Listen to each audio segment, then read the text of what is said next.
ಎಲ್ಲರಿಗೂ ನಮಸ್ಕಾರ.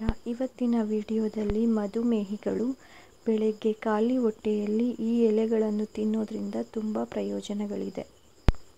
ಇತ್ತೀಚಿನ ದಿನಗಳಲ್ಲಿ ಜನರು ಮಧುಮೇಹದಿಂದ ಹಲವಾರು ಸಮಸ್ಯೆಗಳನ್ನು ಎದುರಿಸುತ್ತಿದ್ದಾರೆ.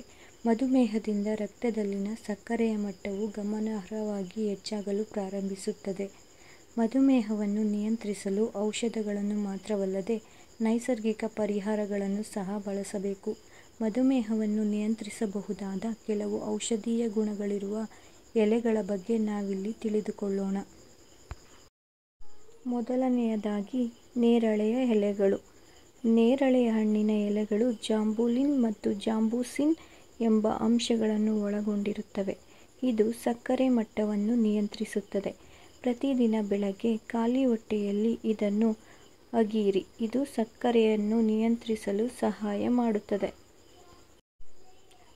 ನಂತರ ಬೇವಿನ ಎಲೆಗಳು. ಬೇವಿನ ಎಲೆ ರುಚಿಯಲ್ಲಿ ಕಹಿಯಾಗಿರುತ್ತದೆ.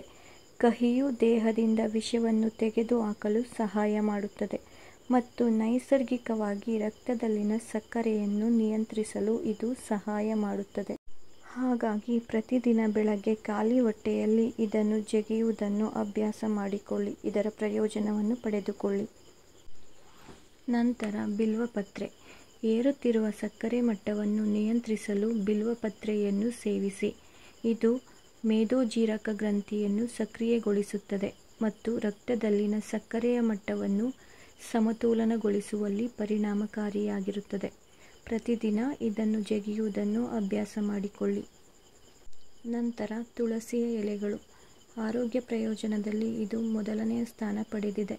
ತುಳಸಿ ಎಲೆಯಲ್ಲಿ ಉತ್ಕರ್ಷಣ ನಿರೋಧಕಗಳು ಇರುತ್ತವೆ. ಇದು ಗ್ಲೂಕೋಸ್ ಚಯಾಪಚಯವನ್ನು ಸುಧಾರಿಸುತ್ತದೆ ಮತ್ತು ಉರಿಯೂತವನ್ನು ಕಡಿಮೆ ಮಾಡುತ್ತದೆ. ಆದ್ದರಿಂದ ಪ್ರತಿದಿನ ಖಾಲಿ ಹೊಟ್ಟೆಯಲ್ಲಿ 2-3 ಎಲೆಗಳನ್ನು ತಿನ್ನುತ್ತಾ ಬಂದರೆ ಆರೋಗ್ಯ ಸುಧಾರಿಸುತ್ತದೆ. ನಂತರ ಕರಿಬೇವು.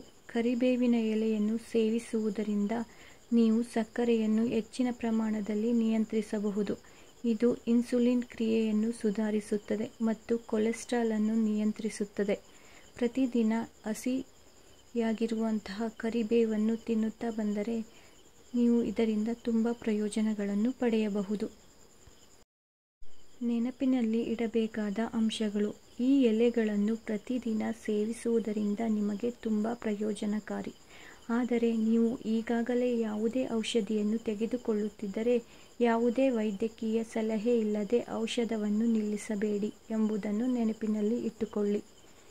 ಈ ಆರೋಗ್ಯಕರ ಮಾಹಿತಿಯು ನಿಮಗೆ ಇಷ್ಟವಾದಲ್ಲಿ ಮತ್ತಷ್ಟು ತಿಳಿಯಲು, ನಿಮ್ಮ ಆರೋಗ್ಯವನ್ನು ಸುಧಾರಿಸಲು ಚಾನಲನ್ನು ಸಬ್ಸ್ಕ್ರೈಬ್ ಮಾಡಿ, ಲೈಕ್ ಮಾಡಿ, ಕಮೆಂಟ್ ಮಾಡಿ.